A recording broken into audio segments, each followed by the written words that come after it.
Diploma in mechanical engineering production branch 6 semester, subject metrology and measuring instrument के important question session का यह lecture number 27 है। Hello students, आज का प्रश्न है एक प्रेरकत्व ट्रांसड्यूसर की कार्यविधि समझाइए। इस प्रश्न को सन 2008 और 2012 में पूछा गया था। यहाँ पर एक प्रेरकत्व ट्रांसड्यूसर के बारे में कहा गया है, तो किसी भी इंडक्टिव ट्रांसड्यूसर के विषय में आप इस प्रश्न में बता सकते हैं। बार बार इंडक्टिव ट्रांसड्यूसर के रूप में एलवीडीटी हमारे सामने आता है, तो इस प्रकार से इस प्रश्न के उत्तर के रूप में हम एलवीडीटी को डिटेल में लिख सकते हैं। एलवीडीटी के अलावा भी अन्य प्रकार के इंडक्टिव ट्रांसड्यूसर्स होते हैं, उसको मैं इस प्रश्न में समझाए देता हूँ और इसको भी आप एग्ज़ाम में लिख सकते हैं। इंडक्टिव ट्रांसड्यूसर, तो पहले आप इंडक्टिव ट्रांसड्यूसर के सिद्धांत को समझ लें कि ये किस प्रकार कार्य कर रहा है।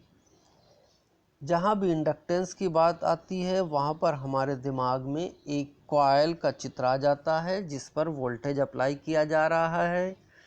और उसमें चुंबकत्व के कारण इंडक्टेंस प्राप्त हो रहा है। अब यदि एक कॉइल जिसकी लंबाई L है और इस पर कुछ कॉइल्स लपेट दी गई हैं, इस पर एक कॉइल लपेट दी गई है और इस कॉइल पर नंबर ऑफ टर्न्स या फेरों की संख्या N है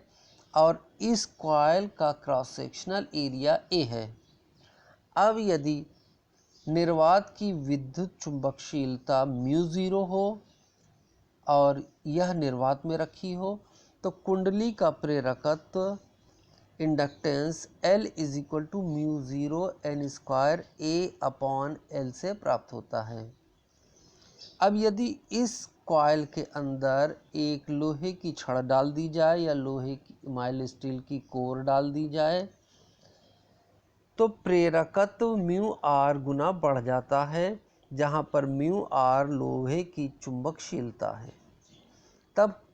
इस कंडीशन में इस कुंडली का प्रेरकत्व या inductance L is equal to μr μ0 n square A/L हो जाता है। तो इस प्रकार हम देखते हैं कि यदि इसमें एक लोहे की रॉड डाल दी गई है तो लोहे के रॉड के कारण μr गुना इसका प्रेरकत्व बढ़ जाता है। अब इस रॉड को यदि अंदर या बाहर की ओर विस्थापित किया जाए तो इसके कारण इस कुंडली का इंडक्टेंस घटता तथा बढ़ता है। अब हम इसको यदि कुंडली में आधी दूरी तक डालें तब देखें क्या होता है। इस कंडीशन में कुंडली का प्रेरकत्व L is equal to μr μ0 n square A/2L हो जाता है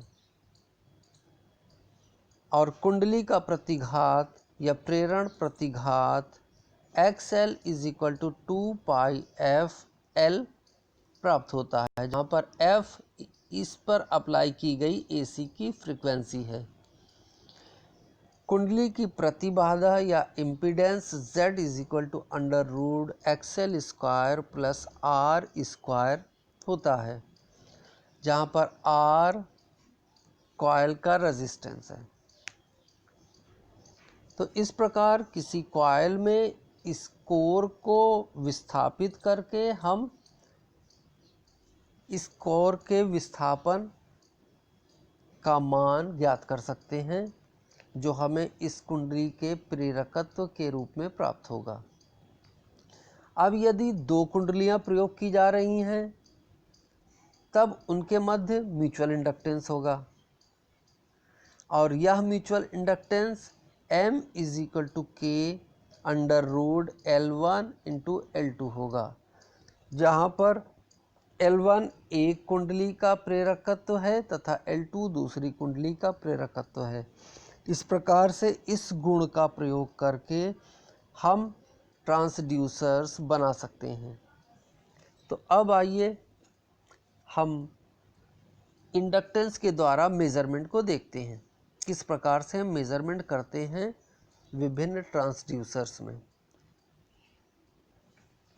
तो यहाँ पर मेज़रमेंट बाय सेल्फ इंडक्टेंस के विषय में बताया गया है। तो यहाँ पर देखें आप, तो एक कॉइल का प्रयोग किया गया है और इस कॉइल पर एक एसी सोर्स लगाकर सीरीज़ में एक एमीटर लगाया गया है और इसके अंदर की कोर को विस्थापित किया जा रहा है। यह कोर आयरन की बनी हुई है और इसको बर्डन ट्यूब या बेलोस के द्वारा विस्थापित किया जा रहा है और इस विस्थापन की माप के विषय में यहाँ पर आपको जानकारी प्राप्त हो रही है। तो यहाँ पर अगर आप देखें तो एसी सोर्स से ऊर्जित की गई कॉइल में आयरन रॉड के सरकने से कॉइल का सेल्फ इंडक्टेंस बदल जाता है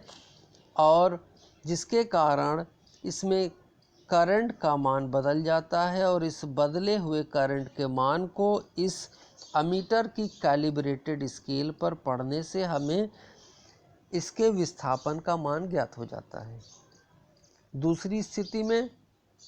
यहाँ पर एक कोर का प्रयोग किया गया है। इस कोर, यह सी आकृति की कोर है। इस कोर पर तार को लपेटकर कॉइल बना दी गई है और इस कॉइल पर एक एसी सोर्स लगा दिया गया है तथा बीच में एक एमीटर को जोड़ा गया है। जब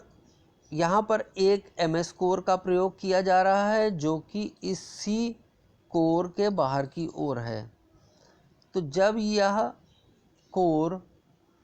या आर्मेचर इस सी कोर के पास आता है तथा या दूर जाता है तो इसके कारण इसके अंदर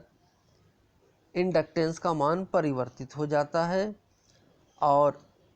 इसके गैप के अनुसार इसमें बदली हुई विद्युत धारा प्राप्त होती है और इस बदली हुई विद्युत धारा के मान को कैलिब्रेटेड स्केल पर पढ़ने से हमें इस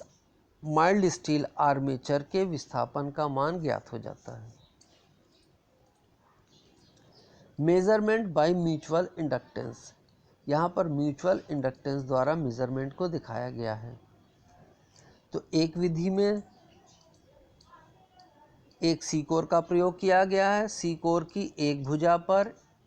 एक कॉइल बना दी गई है जो प्राइमरी कॉइल का कार्य कर रही है और इसको एक एसी सोर्स से जोड़ दिया गया है, जबकि सी कोर की दूसरी भुजा पर एक अन्य कॉइल लपेटी गई है जो कि सेकेंडरी कॉइल के रूप में कार्य कर रही है और इस सेकेंडरी कॉइल पर एक वोल्टमीटर लगा दिया जाता है और जब यहाँ पर इस आर्मेचर को या इस कोर को इसके पास लाया जाता है या दूर ले जाया जाता है तो इस सेकेंडरी कॉइल में वोल्टेज का मान घटता तथा बढ़ता है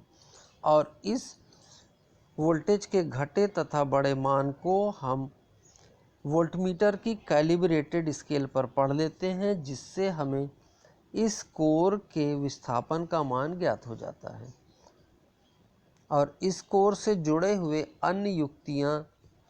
जो कि इस कोर को विस्थापित कर रही हैं, उस फिज़िकल क्वांटिटीज़ का माप हमें वोल्टमीटर पर मिल जाता है। अब यहाँ पर एक ही कोर पर जो कि जिनके अक्ष एक ही हैं, एक और एक प्राइमरी कॉइल लपेट दी गई है और इस पर एसी सोर्स अप्लाई कर दिया गया है तथा इसके दूसरी ओर एक अन्य कॉइल लपेटी गई है जो सेकेंडरी कॉइल का कार्य कर रही है और इससे एक वोल्टमीटर जोड़ दिया गया है। पिछले बताए गए विधि के अनुसार यहाँ पर आर्मेचर को जब विस्थापित किया जाता है तो आर्मेचर तथा इस कोर के बीच के गैप के घटने तथा बढ़ने के कारण यहाँ पर आउटपुट वोल्टेज का मान बदल जाता है और इस बदले हुए आउटपुट वोल्टेज को कैलिब्रेटेड स्केल पर पढ़ने से हमें इस आर्मेचर के डिस्प्लेसमेंट या विस्थापन का मान ज्ञात हो जाता है। एक अन्य विधि में एक मैग्नेट के ऊपर एक कॉइल लपेट दी गई है और इस कॉइल से एक एमीटर जोड़ दिया गया है और इस मैग्नेट के नीचे विभिन्न इस मैग्नेट के नीचे दांते की आकृति कटे हुए एक रॉड को लगाया गया है। जब यह रॉड विस्थापित होता है तो इस रॉड के विस्थापन से इस मैग्नेट तथा इस रॉड के बीच का गैप कम तथा अधिक होता है, जिसके कारण इसके अंदर विद्युत धारा प्रवाहित होती है या वोल्टेज उत्पन्न होता है और इस वोल्टेज के मान को पढ़कर हमें इस रॉड के विस्थापन का मान ज्ञात हो जाता है। यहाँ पर इस रॉड को हम माइल्ड स्टील की बनाते हैं।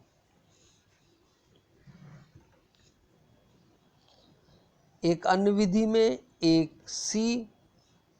मैग्नेट का प्रयोग किया गया है जो कि परमानेंट मैग्नेट है और इस मैग्नेट के नॉर्थ तथा साउथ पोल के बीच एक कोर डालकर उसके ऊपर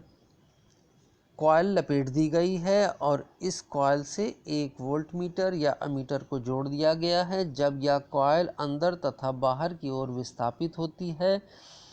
तब इसके अंदर वोल्टेज उत्पन्न होता है और इस वोल्टेज के मान को कैलिब्रेटेड स्केल पर पढ़ने से हमें इस कोर के विस्थापन का मान ज्ञात हो जाता है। एक लास्ट विधि में दो प्रकार की कॉइल्स बनाई गई हैं, जिसमें एक कॉइल को एसी सोर्स से जोड़ दिया गया है जबकि दूसरी कॉइल जो कि इस कॉइल के अंदर घूम सकती है उसको एक बिंदु पर पिवोट किया गया है और इस घूमने वाली कॉइल पर हमें आउटपुट वोल्टेज का मान प्राप्त होता है। जब यह आउटपुट कॉइल अपने केंद्र पर घूमती है तो यह कॉइल प्राथमिक कॉइल के द्वारा उत्पन्न किए गए मैग्नेटिक फील्ड को काटती है और मैग्नेटिक फील्ड को काटने के कारण इस सेकेंडरी कॉइल पर एक आउटपुट वोल्टेज उत्पन्न हो जाता है और इस आउटपुट वोल्टेज के मान को हम इसके एंगुलर विस्थापन के रूप में पढ़ लेते हैं।